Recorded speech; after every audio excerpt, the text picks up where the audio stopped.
Shalom saudara-saudara yang dikasihi oleh Tuhan. Perkataan tanpa integritas merupakan perkataan yang dapat menyakiti hati orang lain, bahkan menyakiti hati Tuhan.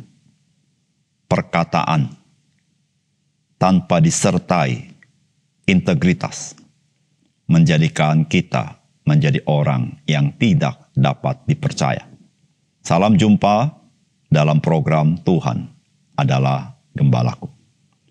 Saudara, api yang kecil dapat membakar hutan yang luas. Demikian lidah kita begitu kecil, bahkan tersembunyi dalam rongga mulut kita. Namun bunyinya dapat mengacaukan keluarga, lingkungan, masyarakat, bahkan dunia ini. Saudara, Alkitab mengajarkan kepada kita bahwa dari mata air asin tidak akan keluar air tawar. Dari mulut membawa berkat tidak akan keluar kutuk. Tuhan Yesus berkata bahwa apa yang keluar dari mulut kita lahir dari hati kita. Jika kita hendak menjadi berkat, maka kita harus memiliki perkataan berkat. Bagaimana dengan saudara? Apa yang kita katakan, kita segera lupa. Namun, orang-orang yang mendengarkan kita dapat mengingatnya seumur hidup mereka. Bahkan, saudara, hidup orang itu bisa berubah 180 derajat karena perkataan kita itu. Saudara, mari kita membaca Hakim-Hakim pasal 12, ayat 1-7. Dikerahkanlah orang Efraim, lalu mereka bergerak ke Safon, dan mereka berkata kepada Yeftah, "Mengapa engkau bergerak untuk memerangi Bani Amon dengan tidak memanggil kami untuk maju bersama-sama dengan engkau? Sebab itu kami akan membakar rumahmu bersama-sama kamu." Tetapi jawab Yeftah kepada mereka, "Aku dan rakyatku telah terlibat dalam peperangan yang hebat dengan Bani Amon. Lalu aku memanggil kamu, tetapi kamu tidak datang menyelamatkan aku dari tangan mereka. Ketika aku lihat bahwa tidak ada yang datang menyelamatkan aku, maka aku mempertaruhkan nyawaku dan aku pergi melawan Bani Amon itu dan Tuhan menyerahkan mereka ke dalam tanganku. Mengapa pada hari ini kamu mendatangi aku untuk berperang melawan aku?"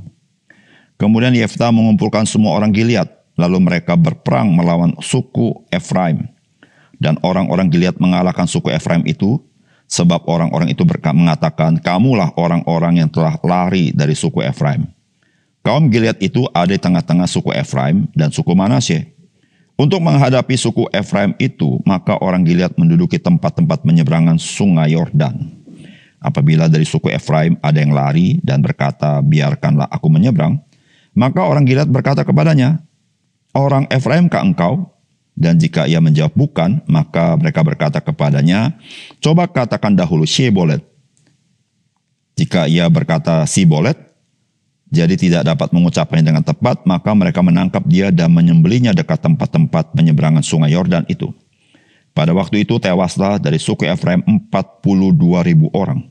Yeftah memerintah sebagai hakim atas orang Israel 6 tahun lamanya. Kemudian matilah Yeftah, orang Gilead itu, lalu dikuburkan di sebuah kota di daerah Gilead. Saudara yang dikasihi oleh Tuhan, Efraim itu merupakan keturunan dari Yusuf bersama dengan Manasye. Efraim memiliki mental merasa lebih hebat daripada yang lain. Hal ini terekspresi dari apa yang kita baca dari sikap Efraim terhadap keberhasilan Yeftah. Saudara, apakah pesan firman Tuhan bagi kita? Yang pertama, janganlah menjadi orang percaya yang hanya pintar bicara, namun miskin di dalam perbuatan baik. Saudara, firman Tuhan berkata begini, "Dikerahkanlah orang Efraim, lalu mereka bergerak ke Safon.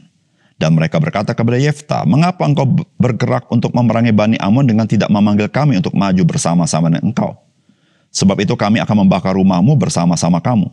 Tetapi jawab Yeftah kepada mereka, 'Aku dan rakyatku telah terlibat dalam peperangan yang hebat dengan Bani Amon. Lalu aku memanggil kamu, tetapi kamu tidak datang menyelamatkan aku dari tangan mereka. Ketika kulihat bahwa tidak ada yang datang menyelamatkan aku, maka aku mempertaruhkan nyawaku dan aku pergi melawan Bani Amon itu. Dan Tuhan menyerahkan mereka ke dalam tanganku. Mengapa pada hari ini kau mendatangi aku untuk berperang melawan aku?"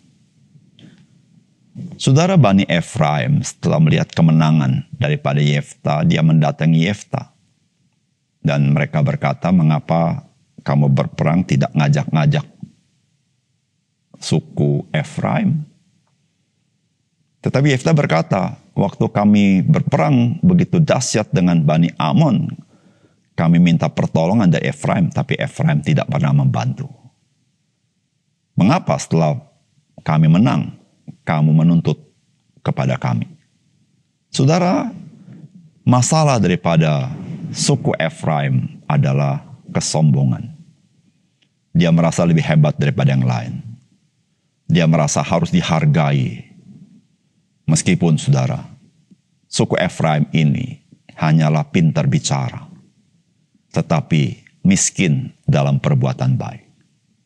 Saudara yang kasih dalam Tuhan, rasa harga diri yang sangat tinggi tetapi tidak proper membuat kita hanya pintar bicara tetapi tidak pernah melakukan apa-apa. Saudara, orang percaya haruslah orang yang perkataan dan perbuatannya sesuai. Perkataan tidak memutarbalikan fakta. Perbuatannya mengkonfirmasi perkataannya. Saudara, itulah orang percaya. Saudara, orang percaya memberikan pengaruh kepada dunia ini ketika perkataan dan perbuatannya itu selaras dan sesuai dengan semangat Injil. Ketika orang percaya lebih banyak bicara tanpa memberikan sumbangsi di dalam perbuatan baiknya, saudara, orang percaya itu menjadi batu sandungan bagi banyak orang. Oleh karena itu, saudara yang kasih dalam Tuhan, marilah kita menjadi orang percaya yang tutur kata kita dapat dipercaya dan dikonfirmasi di dalam perbuatan kita. Sehingga dunia mengenal kita sebagai murid-murid Kristus yang memiliki komitmen dan tanggung jawab di dalam kehidupan kita. Yang kedua, pertengkaran dan perselisihan seringkali terjadi karena perkataan yang tidak bersimpati kepada orang lain.